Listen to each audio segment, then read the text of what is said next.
Welcome to தெய்வாஸ் தெய்வீகம். ஸ்ரீ சரபேஷாஷ்டகம். ஸ்ரீ சிவ உவாச்ச ஸ்ருணு தேவி மகாகுஹ்யம் பரம் புண்ணியவிவர்தனம் சரபேஷாஷ்டகம் மந்திரம் வக்ஷ்யாமி தவ தத்வதः ரிஷின்யாசாதிகம் யத்தத் சர்வபூர்வவதாச்சரேத் ध्यानभेदं विशेषेण वक्ष्याम्यहमदः शिवे. ध्यानं ज्वलनकुटिलकेशं सूर्यचन्द्राग्निनेत्रं निशिततरणकाग्रोद्धूतहेमाभदेहं शरपमदमुनीन्द्रैस्सेव्यमानं सिताङ्गं प्रणतभयविनाशं भावयेत्पक्षिराजम्. अथ स्तोत्रम्. देवातिदेवाय जगन्मयाय शिवाय नालीकनिभाननाय शर्वाय भीमाय शराधिपाय नमोऽस्तु तुभ्यं शरभेश्वराय. हराय भीमाय हरिप्रियाय भवाय शान्ताय परात्पराय मृडाय रुद्राय विलोचनाय नमोऽस्तु तुभ्यं शरभेश्वराय.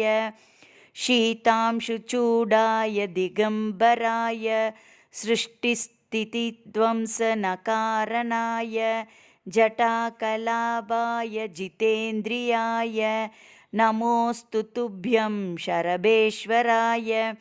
कलङ्ककण्ठाय भवान्तकाय कपालशूलातकराम्बुजाय भुजङ्गभूषाय पुरान्तकाय नमोऽस्तु तुभ्यं शरभेश्वराय.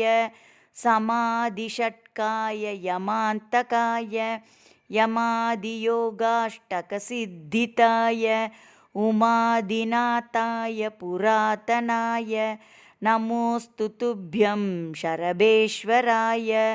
गृह्णादिपाशाष्टकवर्जिताय किलीकृतास्मत्पतिपूर्वगाय गुणादिहीनाय गुणत्रयाय नमोऽस्तु तुभ्यं शरभेश्वराय.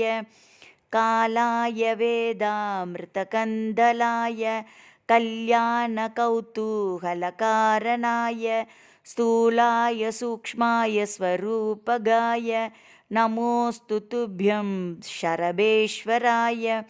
पञ्चाननाय नीलभास्कराय पञ्चाशदर्नाद्यपराक्षयाय पञ्चाक्षरेशाय जगद्धिदाय नमोऽस्तु तुभ्यं शरभेश्वराय. इति श्री शरभेशाष्टकम्.